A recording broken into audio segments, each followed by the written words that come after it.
نحمده ونصلي على رسوله الكريم اما بعد فاعوذ بالله من الشيطان الرجيم بسم الله الرحمن الرحيم رب اشرح لي صدري ويسر لي امري واحلل عقدة من لساني يفقهوا قولي.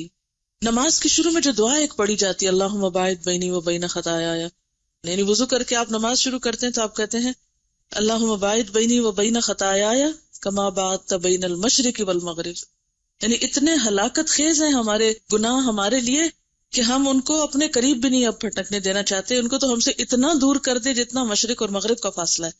اس سے زیادہ فاصلہ کسی اور چیز کا ہے جو مشرق اور مغرب کا، یعنی بہت زیادہ فاصلہ ہے. پھر اس کے بعد دوسرے نمبر پر اللہ میرے گناہوں کو دھو ڈال بالماء، پانی سے، والثلج، پانی نہیں تو برف سے، والبرد، اولوں سے، یعنی کسی بھی طریقے سے. کبھی آپ نے اس دعا کے معنی پر بھی غور کیا؟ اس میں بھی آپ دیکھیں نا کہ پانی، برف اور اولے، تین چیزوں کا ذکر ہے. سوال یہ پیدا ہوتا ہے کہ پانی سے جب دھل جائے تو پھر برف کی کیا ضرورت ہے؟ تو مراد اس سے یہ نہیں ہے کہ پانی اور برف اور اولوں کٹھا ہی سب کے ساتھ. مراد اس سے یہ ہے کہ اگر پانی نہیں کہیں اور وہ جم گیا ہے، برف کی شکل میں ہے، تو اسی کے ذریعے، اور اگر وہ بھی نہیں تو اولوں سے ہی بندوبست کر دی. یعنی کوئی بھی طریقہ ہو جس سے اس نجاست سے میری جان چھوٹ جائے. اللہ مجھے میرے گناہوں سے اس طرح پاک صاف کر دے جس طرح سفید کپڑے کو تو داغ دھبوں سے، میل کچیل سے صاف کر دیتا ہے. اب آپ دیکھیں، اگر اس تصور کے ساتھ آپ کھڑے ہو کر یہ دعا مانگے وضو کر کے، تو آپ کے دل کی کیفیت کیا ہوگی؟ اسی کو کہتے ہیں ان الصلاۃ تنہا عن الفحشاء والمنکر. کل ایسے ہی مجھے خیال آ رہا تھا کہ یہ نہیں ہو سکتا کہ ایک شخص جسے نماز پڑھنی ہو وہ حرام کاریاں کرے، وہ نشہ کرے، کیونکہ ایک نماز سے دوسری کا انتظار کیا ہے؟ رباط. تو نشے میں تو جا ہی نہیں سکتے، نشے میں جانے کی تو گنجائش ہی کوئی نہیں ہے. تو وہ شخص نشہ نہیں کر سکتا جو نماز کی اہمیت جانتا ہو، نماز پڑھتا ہو. پھر اسی طرح کوئی شخص زنا کر سکتا ہے نماز پڑھنے والا؟ کیوں نہیں کرے گا؟ آپ کو پتا ہے کہ غسل جنابت سے انسان کو نہانا پڑتا ہے، نماز کے لیے پاک ہونا پڑتا ہے، فزیکلی بھی. تو ایک شخص زنا کر کے پھر غسل جنابت کرے گا کہ میں نماز پڑھ سکوں؟ وہ کس منہ سے نماز کی طرف جائے گا؟ تو لوگوں نے آسان طریقہ کیا کیا ہے، نمازیں چھوڑ دی، نمازیں ایک طرف رکھ دی اور حرام کاریوں میں پڑ گئے. کوئی شخص شراب پی سکتا ہے جسے نماز پڑھنی ہو؟ اس کو تو یہ ہوگا کہ مجھے فزیکلی بھی پاک صاحب ہوش و حواس میں ہونا چاہیے، میں سکران یا نشے والی کوئی چیز نہیں لے سکتا کیونکہ مجھے تو نماز پڑھنی ہے. تو کس طرح نماز ہمیں برائیوں سے روک کے رکھتی ہے؟ اگر واقعی ہمارے دل میں نماز کی اہمیت آ جائے تو سارے گناہ آہستہ آہستہ خود ہی نکل جائیں. کوئی بھی انسان غلط کام کر رہا اور اتنے میں اذان ہو جائے، کیا اس کے اندر احساس نہیں ہوگا کہ میں کر کیا رہا ہوں؟ مجھے تبھی اللہ تعالیٰ کے پاس جانا ہے، مجھے نماز پڑھنی ہے. تو ان الصلاۃ تنہا عن الفحشاء والمنکر. تو جس طرح ہمیں عملی طور پر گناہوں سے نماز روک لیتی ہے، اسی طرح وضو کی اتنی زبردست حکمت ہے کہ انسان کو فزیکلی اس کیفیت سے گزارا جاتا ہے. بعض لوگ کہتے ہیں نا کہ وضو کا کیا فائدہ، یعنی بظاہر تو جسم پہ کوئی نجاست نہیں لگی. اب اگر مثلا آپ نہا کے نکلے ہیں، نہانے کے بعد آپ کو واش روم جانے کی ضرورت پیش آ گئی، اب فزیکلی تو آپ بالکل نہائے دھوئے صاف ستھرے نظر آ رہے ہیں، لیکن وہ کیا چیز ہے کہ جو آپ کو پھر وضو کرا رہی ہے؟ وضو کو ختم کرنے والی کتنی یہ چیزیں ہمیں ہمارے دین نے بتائیں تاکہ ہم بار بار اپنے آپ کو فزیکلی بھی واش کریں. کہ جو فزیکلی واش کرنا ہوتا ہے، اور وضو کا کتنا بڑا اجر بتایا گیا کہ جنت میں لے جانے والے کاموں میں سے ہے. تو یہ وضو کا کرنا ہمیں احساس دلاتا ہے کہ ہمیں گناہوں کو دھونا ہے. صرف ہاتھ منہ نہیں دھونے، گناہوں کو دھونا ہے. اس کے ساتھ ایسوسیٹ کر دیا گیا کہ گناہ آخری قطرے کے ساتھ بھی ٹپکتا ہے. وضو کرنے کے بعد جو آخری قطرہ گرتا ہے نا، اس کے اندر بھی روحانی طور پر، یعنی بظاہر وہ پانی نظر آتا ہے مگر روحانی طور پر یا باطنی طور پر اس کے ساتھ گناہ ٹپک رہا ہوتا ہے. اور پھر جب ہم نماز کے لیے کھڑے ہوتے ہیں تو اتنی خوبصورت ہمیں دعا سکھائی گئی کہ جو اگر واقعی ہم ذرا سا غور کر کے پڑھ لیں تو یوں لگتا ہے جیسے ایک سفید چادر سامنے آ گئی. میرے امیجنیشن میں تو اسی طرح آتا ہے کہ جیسے ایک دھلی دھلائی سفید چادر آ گئی ہے. یہی اب میرے دل کی کیفیت ہے یا میری حالت ہے. تو اس سے انسان ایک دم بہت سے بوجھوں سے آزاد ہو جاتا ہے اور پھر اطمینان اور سکون کے ساتھ اگلا کام کرتا ہے. اور وہ جو دل میں ایک ٹھنڈک، کیونکہ آپ صلی اللہ علیہ وسلم نے نماز کو کیا کہا ہے، جعلت قرۃ عینی فی الصلاۃ، میری آنکھوں کی ٹھنڈک نماز میں رکھ دی گئی ہے. یعنی میں نماز پڑھتا ہوں تو اس وقت بھی اور نماز پڑھنے کے بعد بھی وہ جو ایک دل کی کیفیت ہے اور وہ جو ایک سکون ہے اور وہ جو ایک خوشی ہے اور وہ ایک جو بوجھ سے آزاد ہونا ہے، وہ کیفیت انسان کو دنیا اور دین دونوں کاموں میں آگے بڑھاتی. اور اگر آپ کے اوپر گناہ کا بوجھ ہے تو آپ کی نیکیوں کی رفتار لازمن سست ہوگی بوجھل ہو کر، اور اسی طرح دنیا کے کاموں میں بھی آپ ایک گلٹ کا شکار ہوگی، ایک بے چینی سی آپ کے پیچھے لگی ہوئی ہوگی اور چمٹی ہوئی ہوگی. اس لیے یہ ہمارے فائدے میں ہے کہ ہم نماز کی پابندی کرتے ہوئے شعور کے ساتھ یہ سارے افعال کریں کہ جس سے ہم واقعی بوجھ سے آزاد ہو جائیں اور ہمارے گناہ ساتھ ساتھ دھلتے جائیں. دنیا میں کوئی ایسا طریقہ ایجاد نہیں ہو سکتا کہ جس سے آپ گناہوں سے بچ سکیں، کیونکہ ہم بہت کمزور لوگ ہیں. کوشش کے باوجود، محنت کے باوجود آپ نہیں بچ سکتے. یہ چمٹے میں ہمارے ساتھ. اب آپ دیکھیے کہ اگر آپ کچھ نہیں کر رہے تو کیا آپ ثواب کر رہے ہیں؟ یعنی مثلاً آپ کا میں کوئی گناہ نہیں کرتی، سب چھوڑ کے میں یہ بیٹھی ہوں. اللہ نے یہ آپ کو جسم و جان، روح، ایمان، یہ سب کچھ بیٹھنے کے لیے دیا. یہ جرم نہیں ہے؟ سب کچھ رکھ کے پھر بیٹھ جائیں آپ، یہ بھی تو ایک گناہ ہے. تو اگر ہم کچھ بھی نہ کریں تو بھی ہمیں غلط کام کر رہے ہیں، اور اب کچھ کرتے ہیں تو بھی غلطی ہوتی ہے. چلتے ہیں تو پھسلتے ہیں، ٹھوکریں لگتی ہیں. دونوں حال تو چین کہیں نہیں ہے. میں بہت اس بات پہ سوچا، یا اللہ وہ کون سی جگہ ہو، وہ کیا طریقہ ہو کہ میں اس مشکل سے نکل آؤں. ابھی تک مجھے تو کوئی طریقہ نہیں ملا. جو بھی کام کرتے ہیں وہیں کچھ نہ کچھ گڑبڑ ہو جاتی. پھر حل کیا ہے؟ حل یہی ہے کہ ہم پھر ساتھ ساتھ اینٹی ڈوٹ لیتے رہیں. یعنی ادھر سے غلطی ہوئی اور ادھر سے صفائی، ادھر سے گندگی پڑی ادھر سے دھلائی. یہ ہے حل. سمع اللہ لمن حمدہ کا جواب دینے والا. جب امام رکوع سے اپنا سر اٹھاتے وقت سمع اللہ لمن حمدہ کہے تو اس کے جواب میں ربنا لک الحمد یا ولک الحمد دونوں طرح آتا ہے، یہ کہنا چاہیے. اب اگر آپ تنہا نماز پڑھ رہے ہیں تو بھی خود بھی ادا کریں گے، ٹھیک ہے. اس کا کیا فائدہ ہے؟ صحیح بخاری کی روایت ہے. اچھا، مزے کی بات یہ کہ اس کتاب میں جو بھی روایات آئی ہیں وہ بہت اعلیٰ درجے کی، یعنی اس میں کوئی شک والی بات نہیں ہے، تو تسلی سے آپ عمل کر سکتے ہیں.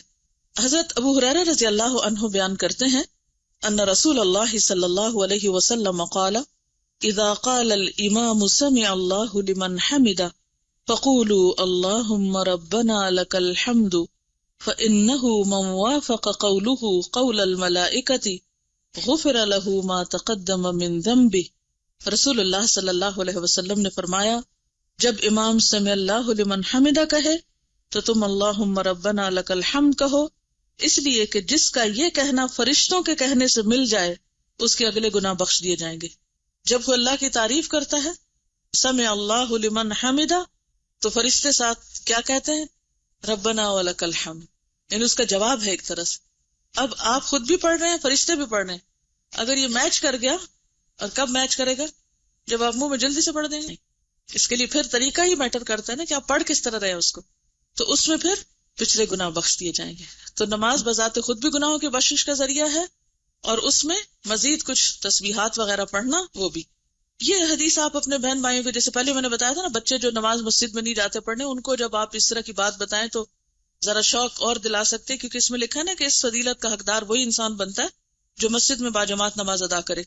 لیکن خواتین کے لیے پسندیدہ نماز ان کے گھر کی نماز ہے، لہٰذا اگر وہ خود پڑھیں گی تو انشاءاللہ وہ بھی محروم نہیں رہیں گی. لیکن شرط ہے کہ اچھی سے نماز پڑھی جائے. اس حدیث سے اس بات کا بھی پتہ چلا کہ فرشتے نماز کے وقت موجود ہوتے ہیں، تو آپ اکیلے نہیں ہوتے اس وقت، اور نماز پڑھنے والوں کے ساتھ تسبیح اور تحمید میں شریک ہوتے ہیں. اور اس سے یہ بھی پتہ چلتا ہے کہ رکوع سے سر اٹھانے کے بعد بندے کو تھوڑی دیر کے لیے رکنا اور مسنون دعاؤں کو پڑھنا چاہیے. یعنی رکوع کر کے کھڑے ہو کے ذرا سا ٹک جائیں، یہ نہیں کہ سمع اللہ لمن حمدہ اٹھتے ہوئے اور ربنا ولک الحمد سجدے میں جاتے ہوئے. عام طور پہ ہم ایسی نماز پڑھتے ہیں جلدی میں، سمع اللہ لمن حمدہ کہتے ہوئے کھڑے ہوں تو رک جائیں، ربنا ولک الحمد حمدا کثیرا طیبا مبارکا فیہ. اس تسبیح کی بھی بہت فضیلت ہے، کیونکہ نماز بخشش کا ذریعہ کب بنتی ہے؟ جب بندہ اس میں اللہ تعالیٰ کی خوب حمد و ثنا بیان کرتا ہے. تو یہ بھی مقام ہے حمد و ثنا بیان کرنے کا. تو اگر آپ یہ تسبیح جانتے ہو، کیونکہ ایک دفعہ کسی صحابی نے آپ کے پیچھے یہ تسبیح پڑھی نماز کے اندر، سلام پھیرنے کے بعد آپ نے پوچھا کہ میں نے دیکھا کہ 30 سے زیادہ فرشتے اس تسبیح کو لینے کے لیے لپکے ہیں، یعنی انہیں اتنی پسند آئی ہے. کیونکہ فرشتے خود بہت تسبیح کرتے ہیں نا اللہ کی. سب سے پسندیدہ کام فرشتوں کا کیا ہے؟ اللہ تعالیٰ کی تسبیح کرنا. جیسے پہلے پارے میں بھی آتا ہے نحن نسبح بحمدک ونقدس لک، یعنی فرشتوں کے اور بہت سے کام ہیں، لیکن ان کا پسندیدہ ترین کام کیا ہے؟ آپ کو پتہ نہیں فرشتے کائنات کے انتظام پہ مامور ہیں، بارشوں کے برسانے کے اور جان نکالنے کے اور بہت سے بے شمار کام ہیں ان کے، لیکن انہوں نے اپنا سب سے پسندیدہ کام وہاں ذکر کیا نحن نسبح بحمدک ونقدس لک، تو وہ تسبیح کرتے ہیں، اور یہاں بھی تسبیح کے وقت خاص طور پر جواب دے رہے ہوتے ہیں.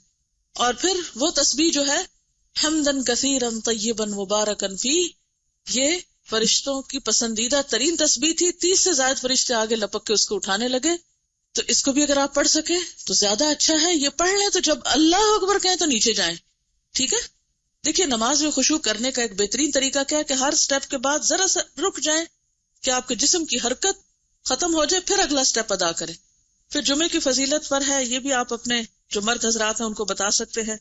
35 صفحے پر آخری حدیث ہے، چونکہ پیچھے ہم اس سے ملتی جلتی حدیث پڑھ چکے ہیں، لیکن اس میں ایک نئی بات ہے جو آپ سے کرنا چاہوں گی. حضرت ابو ہریرہ رضی اللہ عنہ بیان کرتے ہیں ان رسول اللہ صلی اللہ علیہ وسلم قال الملائکۃ تصلی علی احدکم ما دام فی مصلاہ الذی صلی فیہ ما لم یحدث تقول اللہم اغفر لہ اللہم ارحمہ. یہ بھی بخاری کی روایت ہے. رسول اللہ صلی اللہ علیہ وسلم نے فرمایا فرشتے اس شخص کے لیے دعا کرتے رہتے ہیں جو اپنی نماز کی جگہ میں جہاں اس نے مسجد میں نماز پڑھی بیٹھا رہے جب تک کہ وہ بے وضو نہ ہو. یعنی سلام پھیرنے کے بعد اگر آپ بیٹھ کے تسبیحات کر رہے ہیں، دعا مانگ رہے ہیں، اللہ کا ذکر کر رہے ہیں، اپنا محاسبہ کر رہے ہیں، وہیں بیٹھ کے قرآن پڑھنا شروع کر دیتے ہیں. ٹھیک ہے ہر نماز کے بعد تو ممکن نہیں، لیکن بعض نمازوں کے بعد آپ اپنے گھر میں کام میں روٹین میں چھٹی کے دن زیادہ دیر بھی بیٹھ سکتے ہیں. تو نماز کی جگہ پر بیٹھ کر جب تک آپ بے وضو نہیں ہوتے تو اس وقت تک فرشتے آپ کے لیے دعا کرتے رہتے ہیں. اللہم اغفر لہ اللہم ارحمہ، اللہ اس کو بخش دے اور اس پہ رحمت کر. تو ہم سب کتنے محتاج ہیں اللہ کی رحمت کے، لیکن عام طور پہ ہم کیا کرتے ہیں، ادھر سلام پھیرا اور ابھی دوسرا سلام تو پورا نہیں ہوتا کہ ہم بھاگ کھڑے ہوتے ہیں. جیسے وہ کبھی آپ نے ٹیلی ویژن پر نماز دیکھی ہوگی، حرم سے نماز آتی ہے جو، کبھی اگر آپ نے غور کیا ہو، میں عام طور پہ فجر کی نماز دیکھتی ہوں تو اس میں ہوتا کیا ہے، جن لوگوں نے حجر اسود کو بوسہ دینا ہوتا ہے نا، ابھی امام السلام علیکم ورحمۃ اللہ کر رہا ہوتا ہے اور وہ جلدی سے کر کے دوڑ رہے ہوتے ہیں کہ ہم پہلے پہنچ جائیں، اور وہ جو پیچھے مکبر ہوتا ہے وہ تو ابھی اس کے سلام تو چل ہی رہے ہوتے ہیں اور لوگ پہنچ چکے ہوتے ہیں وہاں. تو بعض اوقات ہمارا بھی حال یہی ہوتا ہے کہ ہم دنیا کی طرف اسی طرح ادھر سلام پھیرا نہیں اور ادھر دوڑ لگا دی، مصلی سے فوراً اٹھ کے ادھر ادھر کے کاموں میں مشغول ہو گئے. تو کوشش کیا کریں، الا یہ کہ آپ کے جسم میں کوئی تکلیف ہے، جیسے خواتین بزرگ ہو جاتی ہیں تو پھر بعض اوقات ان کا فرش پہ بیٹھنا بہت دوبر ہو جاتا ہے. اس لیے میں جوان بچیوں سے کہوں گی کہ اس وقت سے فائدہ اٹھا لیں، اس عمر کو پہنچنے سے پہلے کہ جس میں آپ کے لیے زمین پہ بیٹھنا دوبر ہو جائے.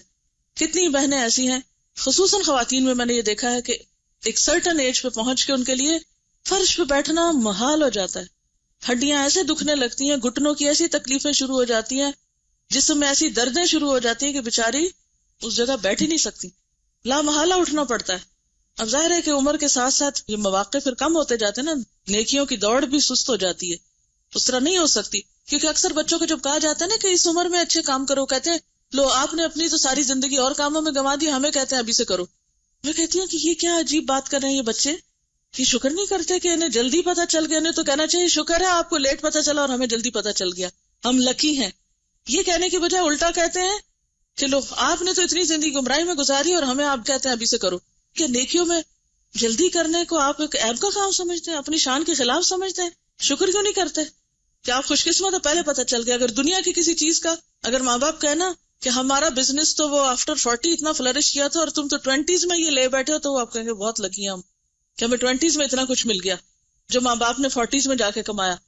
دنیا کے لیے تو الٹے پیمانے ہیں ہمارے، لیکن دین کی بات ہو تو کہتے ہیں آپ تو 40 سال کے بعد یہ کر رہی تھی اور ہمیں کہتی ہیں 20 سال میں ہی کر لو. انتہائی ناسمجھی کی بات ہے، لیکن ظاہر ہے کہ ابھی ان کی ایج ایسی ہے کہ ان کو اتنی سمجھ نہیں آتی. مگر آپ طریقوں اور دلیلوں سے تھوڑا تھوڑا پیار سے، محبت سے، لاڈ سے سوچ بدل سکتے. اصل بات ہوتی ہے انسان کی سوچ بدلنا. اگر آپ اس میں کامیاب ہو جاتے ہیں تو پھر گھر والوں سے کچھ بھی کرانا مشکل نہیں ہوتا. ہم بعضوں کا چیزوں کو صرف ٹھوستے ہیں، یہ کرو یہ نہ کرو، یہ کرو یہ نہ کرو، پھر وہ اکتا جاتے ہیں ہم سے کہ یہ نہ نظر آئے ہمیں کہیں. تو اگر آپ ان کے ساتھ کنورسیشن کریں، ڈسکشن کریں، پوچھیں اور پھر آخر پہ جا کے ان کو فورس کریں تو وہ تو ٹھیک ہے. تو بہرحال بات یہ ہے کہ آپ لوگ اس ایج میں اگر ممکن ہو دن میں ایک نماز میں، ہفتے میں ایک دن اس عمل کو اپنی زندگی کا خاصہ بنا لیں کہ نماز کے بعد کچھ دیر مصلی پہ بیٹھ کے فرشتوں سے دعائیں لینی. اچھا، اب آپ دیکھیں کہ ہم ہر وقت تلاش میں رہتے ہیں، کوئی نیک بندہ ہمیں ملے تو ہم اسے کہیں کہ تم ہمارے لیے دعا کرو. اس کو کہتے ہیں دعا کرو، اس کو کہتے ہیں، پھر اس سے وعدے لیتے ہیں اور اس کے اوپر بوجھ ڈالتے رہتے ہیں، اور اس بیچارے کے پاس اپنے لیے مانگنے کا بعض اوقات وقت نہیں ہوتا، دوسروں کے لیے کیا مانگے گا. اور ادھر فرشتے انتظار میں بیٹھے ہیں کہ تم ذرا خود مصلی پہ بیٹھو نا، ہم بھی تمہارے لیے دعا کرتے ہیں. اس کے لیے ہم تیار نہیں ہیں، اور اس کی بنیادی وجہ ہمیں خود بھی نہیں پتا کہ وہ ہمارے لیے کس وقت کون دعا کر سکتا ہے. تو فرشتوں کی دعا کا مستحق ہوتا ہے وہ شخص جو خود نماز پڑھ کے مصلی پہ بیٹھ جائے کچھ دیر.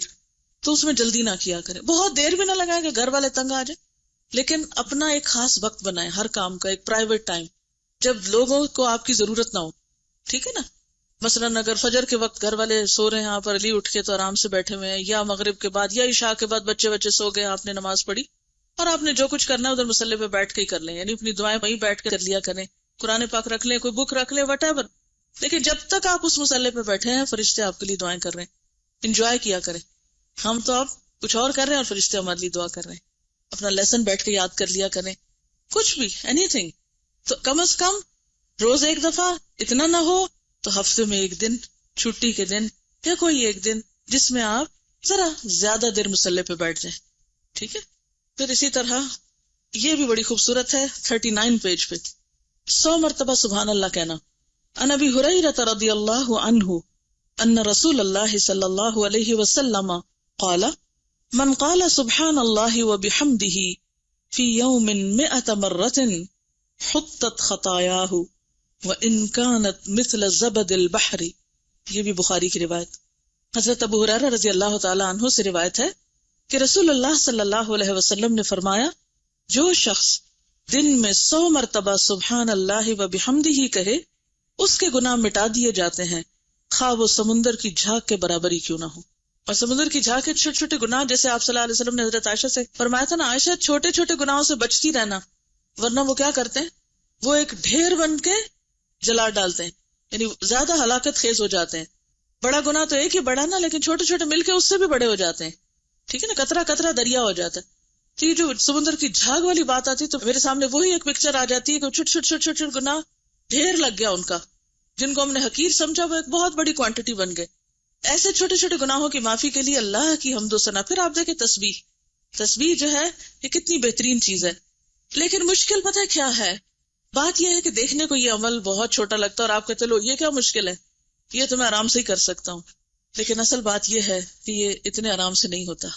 اصل مشکل پابندی ہے، روزانہ کرنا. صبح شام کی دعاؤں میں بھی یہ عمل لکھا ہوا ہے. کتابیں آپ کے پاس ہیں، کتنے لوگ اب تک کرتے ہیں؟ کتابیں تو سب کے پاس، لیکن فیو ہینڈز ہیں، سارے نہیں ہیں. 100% نہیں کر رہے آپ لوگ. کتنا آسان عمل ہے لیکن 100% نہیں ہو رہا. میں چاہتی ہوں کہ یہ عمل آپ سب میں ہونا چاہیے، کوئی مشکل نہیں.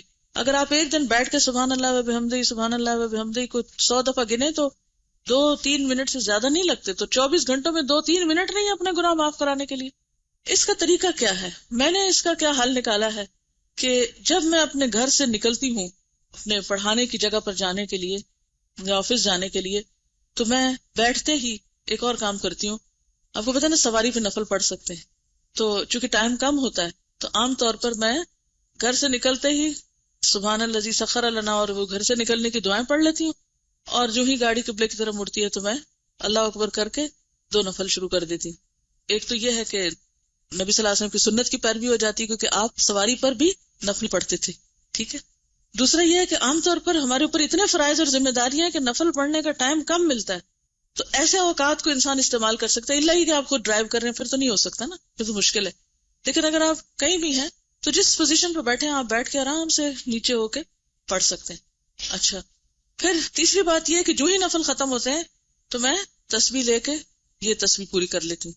بعض اوقات اتنی دیر میں وہ جگہ آ جاتی ہے جہاں اترنا ہوتا ہے تو میں اس وقت تک اپنے کمرے میں نہیں داخل ہوتی جب تک میری تسبیح ختم نہ ہو جائے. تو اس طرح سفر جو ہے وہ الحمدللہ بہت اچھا گزر جاتا ہے اور وہ دن کا ایک وظیفہ ہو جاتا ہے. عمل کب چھوٹتا ہے؟ جب سفر میں، یعنی اس طرح کے سفر میں ہوتی ہوں کہ ابھی اس وقت یہاں ہوں اور ابھی وہاں ہوں اور ابھی کوئی آ گیا اور ابھی فون آ گیا تو پھر گڑبڑ ہو جاتی ہے. پھر میں بیچ بیچ میں پڑھتی رہتی ہوں مگر وہ جو ایک پابندی ہوتی ہے وہ چھوٹتی ہے. تو آپ لوگ اس وقت اس سال میں اپنی عادت کچھ اس طرح بنا لیں کہ مثلاً آپ اسی طرح عمل کر سکتے ہیں. آپ گھر سے نکلیں اس وقت، یا اگر آپ ہاسٹل کے اوپر سے آ رہے ہیں تو اس وقت میں آپ کر سکتے ہیں. اترتے ہوئے سیڑھیاں تو ویسے ہی سبحان اللہ پڑھنا ہی ہوتا ہے. اس وقت میں پڑھ سکتے ہیں، یا پھر یہ ہے کہ آپ تھوڑا سا ادھر ادھر گھوم کے اپنی تسبیح پوری کر لیں، یا یہ کہ کلاس میں آ کے بیٹھے ہیں اور ابھی لوگ آ رہے ہیں یا آپ رک کے چل رہے ہیں تو اس وقت میں پورا کر لیں. لیکن جب تک آپ اس عمل کو کسی چیز سے گرا نہیں لگائیں گے نا تو آپ کی پابندی نہیں ہوگی، اور اگر پابندی نہیں ہوگی تو پھر آپ اس سے فائدہ نہیں اٹھا سکتے.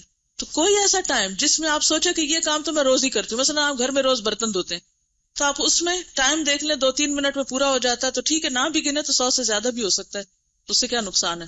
یعنی ایک دن آپ بیٹھ کے ٹائمنگ کر لیں، پھر تسبیح نہ بھی اٹھائیں تو اتنے ٹائم تک آپ وہ تسبیح پڑھ کے بھی اس ثواب کو انشاءاللہ پہنچ جائیں گے. ایک اور حدیث ہے اسی سے ملتی جلتی، عن ابی ہریرہ رضی اللہ عنہ قال قال رسول اللہ صلی اللہ علیہ وسلم کلمتان حبیبتان الی الرحمن خفیفتان علی اللسان ثقیلتان فی المیزان سبحان اللہ وبحمدہ سبحان اللہ العظیم. حضرت ابو ہریرہ رضی اللہ تعالی عنہ کہتے ہیں کہ رسول اللہ صلی اللہ علیہ وسلم نے فرمایا، 2 کلمے ایسے ہیں جو رحمان کو بہت پیارے ہیں، زبان پر بہت ہلکے ہیں اور ترازو میں بہت بھاری ہیں، اور وہ یہ ہیں سبحان اللہ وبحمدہ سبحان اللہ العظیم. اب یہ جو پچھلا ہے یہ تو بہت ہی مختصر ہے، سبحان اللہ وبحمدہ سبحان اللہ وبحمدہ، لیکن یہ ذرا سا اس سے طویل ہے. تو آپ ان دونوں میں سے کوئی بھی اختیار کر سکتے ہیں. اگر آپ یہ پڑھیں گے سبحان اللہ وبحمدہ سبحان اللہ العظیم تو زیادہ فائدہ ہے، لیکن اگر آپ یہ نہ کر سکے تو کم از کم آدھا والا ضرور کر لیں. اور یہ سب سے بڑی بات ہے نا کہ میزان میں بہت بھاری ہے، تو یہ اس اعتبار سے بھی آپ کو فائدہ دیں گے. اسی طرح ذکر میں ایک اور بڑی ہی بہترین چیز ہے، خاص طور پر ان لوگوں کے لیے جن کو شیطانی وسوسے بہت زیادہ آتے ہیں. کچھ لوگ بہت اس چیز کی شکایت کرتے ہیں کہ ہمیں شیطانی وسوسے بہت آتے ہیں، یا ہم مستقل مزاجی اختیار نہیں کر سکتے، یا ہم بھولتے بہت ہیں، یا وغیرہ وغیرہ. تو یہ جو کلمہ ہے یہ شیطان سے بچانے والا ہے. حضرت ابو ہریرہ رضی اللہ تعالی عنہ سے روایت ہے، ان رسول اللہ صلی اللہ علیہ وسلم قال من قال لا الہ الا اللہ وحدہ لا شریک لہ لہ الملک ولہ الحمد وہو علی کل شیء قدیر فی یوم 100 مرۃ کانت لہ عدل 10 رقاب وکتب لہ 100 حسنۃ ومحیت عنہ 100 سیئۃ وکانت لہ حرزا من الشیطان یومہ ذلک حتی یمسی ولم یأت احد بافضل مما جاء الا رجل عمل اکثر منہ. رسول اللہ صلی اللہ علیہ وسلم نے فرمایا، جو کوئی لا الہ الا اللہ وحدہ لا شریک لہ لہ الملک ولہ الحمد وہو علی کل شیء قدیر ایک دن میں 100 بار کہے تو یہ اس کے لیے 10 گردنوں کے آزاد کرنے کے برابر ہوگا. اس کے لیے 100 نیکیاں لکھی جائیں گی، 100 برائیاں اس سے مٹا دی جائیں گی، اور یہ کلمہ اس کے لیے اس دن شام تک شیطان سے بچانے کا ذریعہ رہے گا. اور جو عمل لے کر یہ شخص آئے گا اس سے بہتر کوئی شخص عمل نہیں لائے گا سوائے اس آدمی کے جس نے اس سے زیادہ عمل کیا ہو. اور اگین پھر وہی بات ہے کہ کس کے پاس وقت ہے کہ 100 دفعہ یہ پڑھے. وقت ہوتا ہے، ہم استعمال نہیں کرنا جانتے، ہم اس کو مینج نہیں کر پاتے، ہم اس کو مقرر نہیں کرتے. یعنی کتنی مفید چیز ہے کہ آپ اس کو اگر اپنی عادت بنا لیں تو ایک نہیں کئی فائدے ہیں. یہ بھی آپ دیکھیے بخاری کی روایت ہے. کچھ تو فضائل اعمال کی حدیثیں بہت ضعیف ہوتی ہیں، بڑے بڑے فائدے لکھے ہوتے ہیں لیکن وہ حدیثیں اوتھینٹک نہیں ہوتی.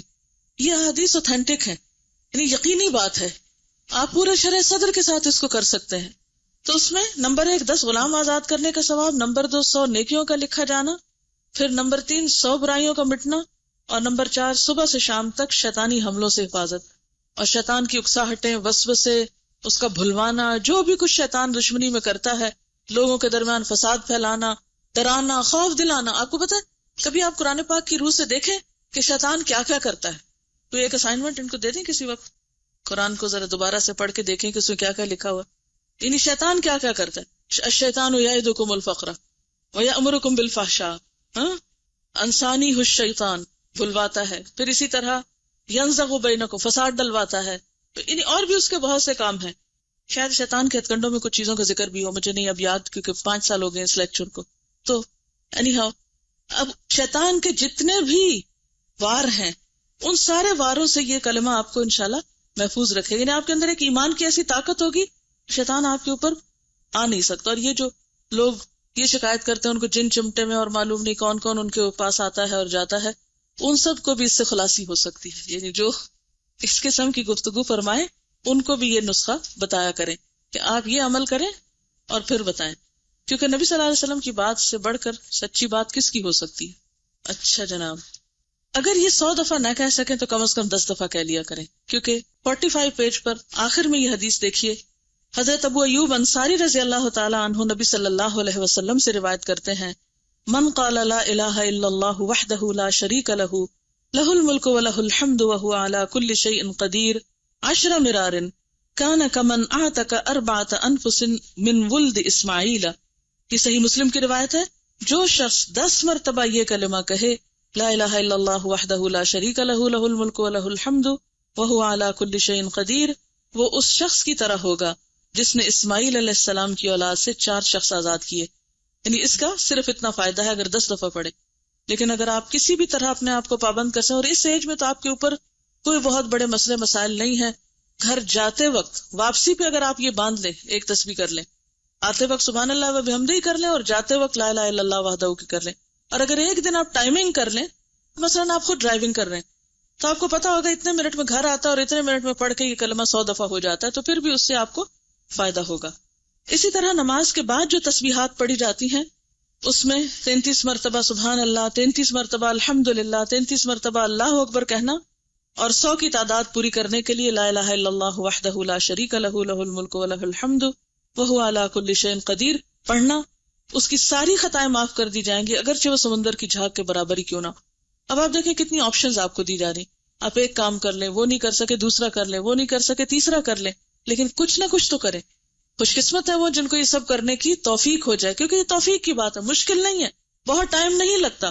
ٹائم مینج کرنا خود سیکھیں، کیونکہ ذکر جو ہے وہ الذین یذکرون اللہ قیاما وقعودا وعلی جنوبہم، تینوں حالتوں میں کیا جا سکتا ہے، کھڑے بھی، بیٹھے بھی، لیٹے بھی. آپ کام کر رہے ہیں، آپ کچھ بنا رہے ہیں، صفائی کر رہے ہیں، کچھ بھی کرتے ہوئے آپ ذکر کر سکتے ہیں. صرف یہ ہے کہ آپ کو باندھنے کی اور پابندی کی ضرورت ہے. اور اس میں بھی میں نے خود دیکھا تھا 1.5 منٹ لگتا ہے یہ تسبیحات پڑھنے میں، اور ثواب کتنا زیادہ ہے. اور ایک اور بات یہ کہ آپ نے دیکھا ہوگا کہ نماز پڑھ کے جیسے آپ تھوڑا سا تھک جاتے ہیں نا، تو بیٹھ کے جب تسبیح کرتے ہیں تو آپ اس سے ایک طرح سے آرام بھی تھوڑا سا کر لیتے ہیں. یعنی نماز کے بعد فرض نماز آپ نے اچھی سے پڑھی اور پڑھنے کے بعد آپ تھوڑا سا فیل کرتے ہیں جیسے آپ you feel tired a little bit، یعنی فزیکلی، تو آپ یہ تسبیح پڑھ لیں، تو پھر دعا کر لیں، تو اس سے آپ کو اور زیادہ اطمینان اور سکون نصیب ہوگا.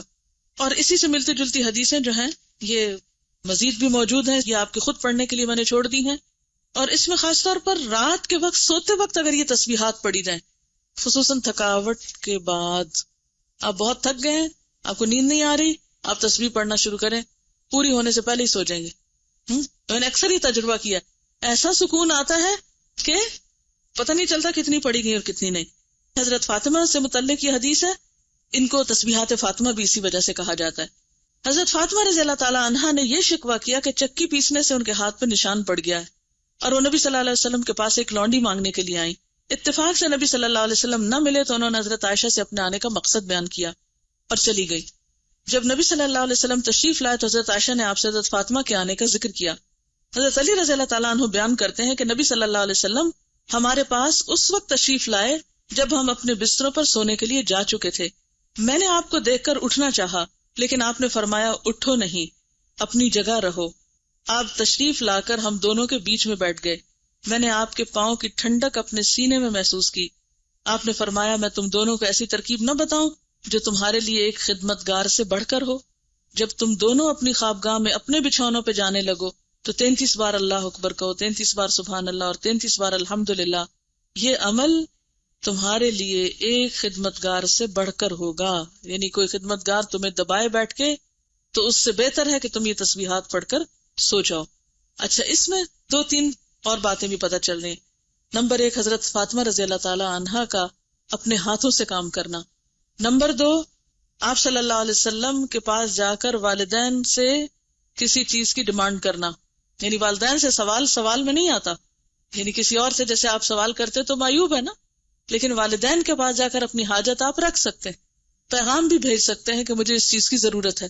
اب بھی ہمارے یہاں بیٹیاں عام طور پر کچھ مشکل آتی ہے تو پیرنٹس کے پاس ہی جاتی ہے، تو اس کا بھی جواز ہے یہاں، کیونکہ آپ نے یہ نہیں کہا کیوں آئی تھی اور کیوں پوچھا اور یہ منع ہے، نہیں، یہ شدت نہیں ہے، بلکہ آپ صلی اللہ علیہ وسلم نے اس کا حل سوچا. اچھا، پھر یہ کہ جب آپ تشریف لائے تو وہ دونوں اٹھنے لگے. اس سے کیا پتا چلتا ہے کہ کسی بھی بڑے کو دیکھ کر ادھر ہی مزے سے بیٹھے نہیں رہ جانا چاہیے، بلکہ اٹھ کر ویلکم کرنا چاہیے، خصوصاً جب آپ کے گھر میں کوئی آیا ہو، الا ہی کہ آپ بیمار ہو یا کوئی تکلیف ہو یا کوئی ایسی بات ہو جو معذوری میں آتی ہو. ادروائز کوئی بزرگ گھر میں آئے خاص طور پر تو اٹھ کے ملنا چاہیے اس کو. اچھا، اب آپ دیکھیے کہ چونکہ وہ لیٹ چکے تھے، رات کا وقت تھا، تھکاوٹ کا، سونے کا، تو آپ صلی اللہ علیہ وسلم نے ان کو اٹھنے سے روک دیا کہ نہیں، تم نہیں اٹھو، ہاں لیٹے رہو، جہاں ہو وہیں رہو. اور آپ صلی اللہ علیہ وسلم ان کے دونوں کے بیچ میں بیٹھ گئے. اچھا، دونوں کے بیچ میں بیٹھ کر آپ نے اپنی ٹانگیں لمبی کی ہوں گی، جب ہی آپ کا پاؤں حضرت علی کے سینے تک جا کے لگا نا. اور مدینہ میں بہت شدید ٹھنڈ ہوتی ہے، مکہ میں اتنی نہیں ہوتی لیکن مدینہ میں ہوتی ہے، تو آپ کے پاؤں ٹھنڈے تھے. تو حضرت علی فرماتے ہیں کہ آپ کے پاؤں کی ٹھنڈک میں نے اپنے سینے میں محسوس کی. اور پھر آپ نے فرمایا میں تم دونوں کو ایسی ترکیب نہ بتاؤں جو تمہارے لیے خدمتگار سے بڑھ کر ہو، اور تم یہ تسبیح پڑھ لیا کرو. اس سے یہ پتہ چلتا ہے کہ ذکر الہی ہماری جسمانی تھکاوٹ کا بھی علاج ہے، ثواب کا ثواب اور سکون کا سکون. اور آپ فرمائیے. بالکل، یہ کہتے ہیں کہ جب ہم یہاں کورس کرتے ہیں تو لوگ ہم سے پوچھتے ہیں کوئی اچھی سی بات بتائیں، تو اچھی باتوں میں یہ ایک نسخہ کوئی آپ ان کو بتا سکتے ہیں. ان سے پوچھ لیا کہ آپ کام کر کے تھک تو نہیں جاتے، یا بیکار رہ کے تھک تو نہیں جاتے. یہ کچھ لوگ کام کر کے تھکتے ہیں اور کچھ بیکار رہ کے بھی تھکتے ہیں. جو لوگ وظیفے پوچھتے ہیں، اوتھینٹک مصنون بہترین وظیفے ہیں،